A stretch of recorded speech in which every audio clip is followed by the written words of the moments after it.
একদিন রাজামশাই তার মন থেকে ডাকলেন, জোরের তরফ করে তাকে বললেন যে, মন্ত্রীমশাই, আপনি পেয়াদা দিয়ে ঢাকঢোল পিটিয়ে দেন পুরো রাজ্যে, যে কারা কারা স্ত্রীর কথায় চলাফেরা করে, ওঠা বসা করে, স্ত্রীর কথা ছাড়া কোনো কাজ করে না।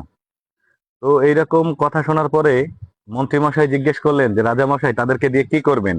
বলল, যদি আমার রাজ্যে এইরকম কোনো ব্যক্তিকে পাওয়া যায় যে স্ত্রীর কথা শোনে না, নিজের বাক স্বাধীনতা অনুযায়ী নিজে চলাফেরা করে, নিজে স্বাধীন মতো চলাফেরা করতে পারে, স্বাধীন মতো কাজ করতে পারে, নিজের ইচ্ছে খুশি যা খুশি তাই করতে পারে, তাহলে আমি তাকে পুরস্কৃত করব।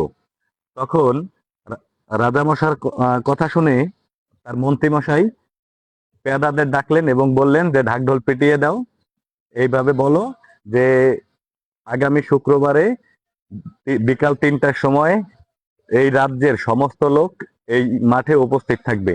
মাঠের দুই কোণে দুইটা গাছ ছিল, একটা তেঁতুল গাছ, একটা বট গাছ। যারা স্ত্রীর কথায় শুনে চলাফেরা করে তারা বট গাছের নিচে দাঁড়াবে, এবং যারা স্ত্রীর কথা শোনে না, নিজের স্বাধীনতা অনুযায়ী চলাফেরা করে, তারা তেঁতুল গাছ তলায় দাঁড়াবে। এরকমটা দেখে যেই কথা সেই কাজ, মন্ত্রীর কথা শুনে পেয়াদারা ঢাকঢোল পিটালো। পরবর্তীতে শুক্রবার আসলো, বিকাল ৩টায় সারা রাজ্যের সমস্ত লোক আসলো। আসার পরে সবাই বটগাছ তলায় দাঁড়ালো, শুধুমাত্র একটি লোক ওই তেঁতুল গাছ তলায় দাঁড়ালো। শর্ত অনুযায়ী তেঁতুল গাছ তলায় যে দাঁড়ায় সে কিন্তু স্ত্রীর কথা শোনে না, নিজের বাক স্বাধীনতায় চলাফেরা করে। তো রাজামশাই বলল যে, এই রাজ্যে একজনই মাত্র ব্যক্তি আছে যে তার স্ত্রীর কথা মতো চলাফেরা করে না, নিজের বাক স্বাধীনতা অনুযায়ী নিজে চলাফেরা করে, ইচ্ছে খুশি মতো যা খুশি তাই করে। আমি ওই লোকটাকে পুরস্কৃত করব, তুমি ওই লোকটাকে ডেকে আনো। তখন মন্ত্রী মশাই দৌড়ে গেল, ওই লোকটাকে ডেকে আনলো রাজামশাইয়ের কাছে। তো রাজামশাইয়ের কাছে আসার পরে রাজামশাই তাকে জিজ্ঞেস করলো যে, এই রাজ্যের মধ্যে সবাই যখন বটগাছ তলায় দাঁড়াইছে, তুমি তখন তেঁতুল গাছ তলায় দাঁড়াইছো, তার মানে বটগাছ তলায় যারা দাঁড়াইছে তারা স্ত্রীর কথা অনুযায়ী চলাফেরা করে, আর তুমি একমাত্র ব্যক্তি যে স্ত্রীর কথা শোনো না, নিজের ইচ্ছে খুশি মতো চলাফেরা করো।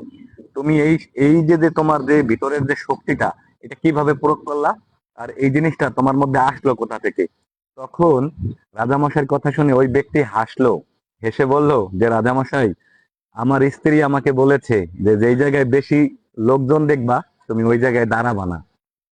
তো রাজামশাই অবাক হয়ে গেলেন। তখন রাজামশাই বললেন যে, আমি তো ভাবছিলাম যে তুমি বীর পুরুষ, তুমি তোমার স্ত্রীর কথা শোনো না, এজন্য তোমাকে আমি পুরস্কৃত করব বলে তোমাকে ডেকে আনছিলাম, কিন্তু তুমিও তো দেখি সবার কাতারে একই রকম। তখন ওই লোকটা বলল যে, আমাদের রাজ্যের যে রাজামশাই তিনি তার স্ত্রীর কথা শোনেন, যে মন্ত্রী মশাই তিনিও তার স্ত্রীর কথায় ওঠা বসা করেন, যিনি সেনাপতি মশাই তিনিও তার স্ত্রী যা বলে তাই করেন।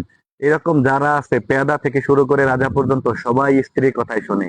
আর এই জিনিসটাই আমাদের স্ত্রীরা আমাদেরকে কাজে লাগায়। আমার বাড়ির পাশে তপনদা আছে, তপনদার স্ত্রী তপনদাকে বলল, এই যে কিছুদিন আগের ঘটনা, তপনদাকে বলল যে, রাজার চলতেছে রাজার বউয়ের কথায়, মন্ত্রী চলে মন্ত্রীর বউয়ের কথায়, তুমি কেন আমার কথা শুনবে না? তুমি কি রাজার চাইতেও বড় কেউ নাকি? তখন রাজামশাইয়ের আর বলার কিছু ছিল না, রাজামশাই একদম চুপ হয়ে গেল।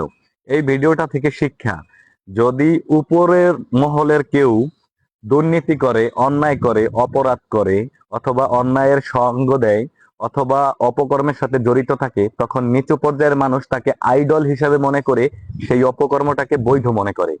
অতএব আমাদের সমাজ, রাষ্ট্র, এর মধ্যে যারা বিভিন্ন বড় বড় দায়িত্বে আছে, তারা যদি কোনো ভুল করে, তারা যদি অপরাধ করে, নিম্ন শ্রেণীর যে মানুষগুলো আছে তারা মনে করে তারা এত শিক্ষিত মানুষ, এত বড় ক্ষমতাধর জায়গায় বসে আছে, তারা যদি এগুলো করতে পারে তাহলে এগুলো আমাদের জন্য বৈধ। আর এর ফলশ্রুতিতেই দেশের মধ্যে অন্যায়, অপরাধ, অপরাগতা, এই যে যে জিনিসগুলা, এগুলা ভরে যায়। তাই উপর মহলে যারা থাকে, সমাজের উচ্চ শ্রেণীর যে মানুষগুলো আছে, তাদের উচিত নিচু শ্রেণীর মানুষের কথা চিন্তা করে, রাষ্ট্র এবং রাষ্ট্রের জনগণের কথা চিন্তা করে এই যে যে ভুলগুলো আছে এই ভুলগুলো থেকে বেরিয়ে আসা। এই যে অপরাধ, দুর্নীতি, বিভিন্ন যে অসামাজিক কার্যকলাপ আছে, রাষ্ট্রের ক্ষতি হয়, জনগণের ক্ষতি হয়, সেগুলো থেকে তাদের বেরিয়ে হয়ে আসা উচিত। এতে করে তাদেরকে দেখে মানুষ শিখবে যে, না, তারা এত বড় ক্ষমতাধর জায়গায় থেকেও, এত টাকা অর্থ প্রাচুর্য থাকার পরেও তারা অন্যায় করে না, আমি কেন করব? আমরা এটা করব না। আর যখন উপর মহলের মানুষ যখন অন্যায় অপরাধ করবে না, তখন নিচু শ্রেণীর মানুষ কখনোই সেটা করতে সাহস করবে না।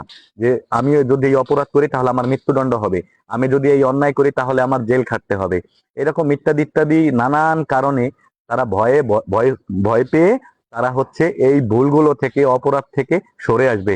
আর একটা কথা না বললেই নয়, কোনো একটা কাজ যখন একবার বা দুইবার করা হয় সেটা কিন্তু ভুল, কিন্তু একই কাজ যখন বারবার করা হয় সেটা কিন্তু অপরাধ।